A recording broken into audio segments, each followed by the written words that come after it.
So John Solomon has come out with another great report that shows the lawyers working for Burisma actually contacted the Obama State Department 2 weeks before Biden actually forced the firing of the prosecutor looking into them. And these lawyers were seeking for help from the State Department to stop the investigation into them.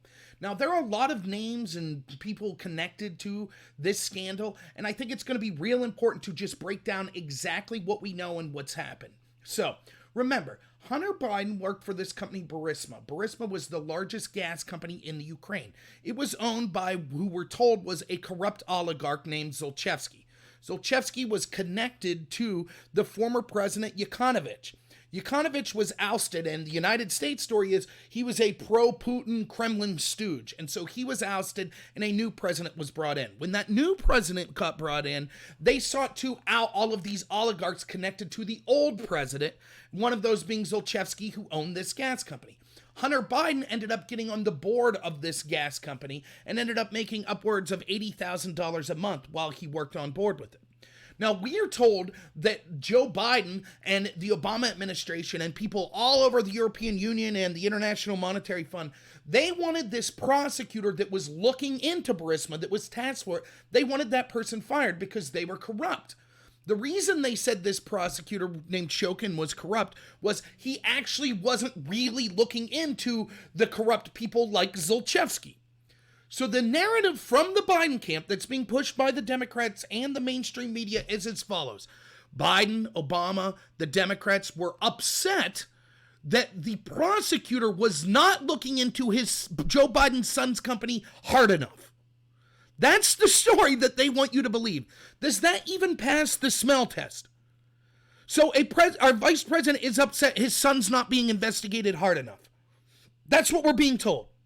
And so they demanded that this prosecutor Shokin be fired. Shokin then was fired. Biden used a quid pro quo, the very thing they're accusing Trump of. He said, you will not receive this $1 billion US tax dollars unless you fire this prosecutor, who, by the way, happened to be looking into his son's company. And so that prosecutor was fired. And then that investigation went to a group, the NABU, that ended up being a group that had been accused over and over again of burying investigations at the behest of the Obama administration. And magically, when it went to the NABU, guess what happened? All of a sudden, Zlochevsky, the very corrupt oligarch that Biden and Obama were upset wasn't being investigated hard enough, and his company Burisma, that Hunter Biden was on the board of, guess what happened? Well, almost immediately, the investigation was dropped with just some small fines being afforded to be paid. Where was Biden? Where was Obama that were furious? They sent $1 billion because they wanted this guy investigated. And as soon as it got kicked to the agency they wanted, all of a sudden it was dropped. Now we know from Solomon's reporting that actually the defense attorneys for Burisma, that were working as part of the defense for Hunter Biden as well, who was actively named as someone being investigated by the prosecutor that was fired. Now we know that they were actually in contact with the Obama administration before Biden issued his extortion or his quid pro quo. So now what we know happened is this. You have the lawyers for Burisma contacting the Obama State Department saying, hey, can you help us out here? We want this investigation to go away. The Solomon report says they specifically mention the fact that Hunter Biden is on the board. So they say, hey, we have to be a good company. Hunter Biden's here. In other words, you don't want the Biden's name being dragged through the mud, do you? Remember, this was in lead up to the 2016 election. It would have been a huge scandal if the Democrats, the Obama administration, was implicated in their vice president's son being involved at the same time that the U.S. is giving money, the Obama administration is giving money to the gas industry in the Ukraine. It's going to a corrupt oligarch who's then giving $80,000 a month to Joe Biden's son. So at the same time this has happened, the defense attorneys for this company, Burisma, say, hey, Hunter Biden's here. We'd like this investigation to be ended. We didn't do anything wrong. And then several weeks later, Joe Biden says, hey, I want the prosecutor looking into this company Burisma fired. So that prosecutor is fired. And then it gets kicked to another agency, and ultimately the investigation into Burisma is buried. That's what's being looked at. Now, I've said this over and over, and I don't hear anyone else saying this. I don't have to prove that Hunter Biden or Joe Biden are guilty. Neither does Trump, neither does anyone else. All we need to do is prove that there is evidence that warrants an investigation. And there is more than enough of that. The very fact we should all be able to agree, Joe Biden should be able to agree, if we have a high-ranking executive authority, such as the vice president, who is using $1 billion of your tax dollars in a quid pro quo, an admitted quid pro quo, to force the firing of a prosecutor who happens to be looking into a member of his family, that warrants an investigation. The fact there wasn't one is criminal. Neither was there a criminal investigation, which there should have been, from the U.S. government, and from the Ukrainians for that matter, but we have no control over that. And there should have been lengthy media investigations, which there also was none. Instead, what we have is the media acting as the mouthpiece for the establishment in the Obama administration by saying, there's nothing to see here, folks. Now, put the shoe on the other foot. If a company that one of Trump's sons or children were connected to was under investigation, and their lawyers reached out to Trump and said, hey, we would like this investigation buried. Then several weeks later, Trump threatens to withhold $1 billion unless the prosecutor in charge of the investigation into looking into his son's company was fired. The media would go hysterical, as with the Democrats. They would say impeachment.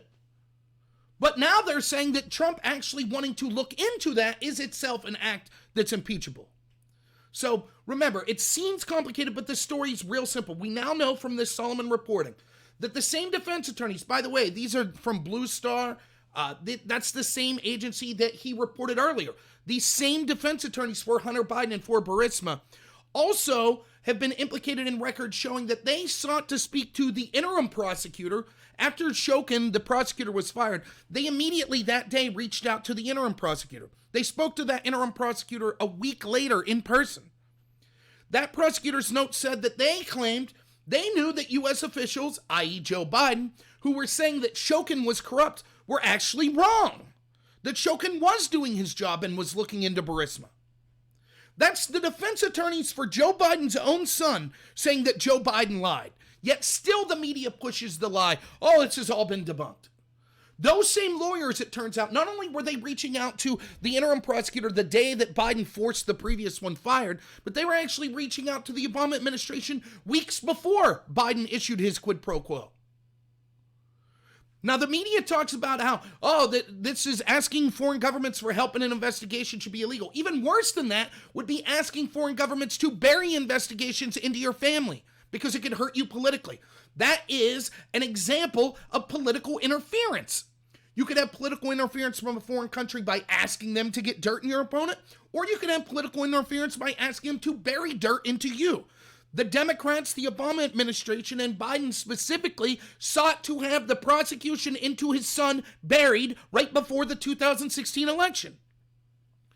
The same agency that ultimately did bury that prosecution is the one that we know worked with Alexandra Chalupa, a DNC operative, in admittingly interfering in our 2016 election by releasing dirt on Paul Manafort. All of this shows it is a big connection that we see that the very people that Biden and Obama are saying corrupt. Remember, their argument is Zlochevsky, the guy that owns this gas company, is so corrupt. We need to fire this prosecutor because he's not looking into Zlochevsky enough. He's not looking into his gas company enough.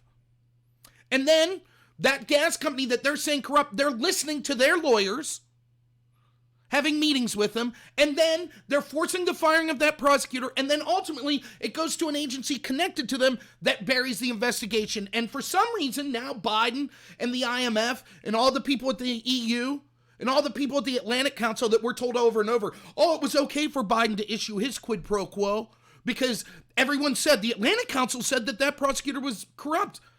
The IMF said that that prosecutor was corrupt.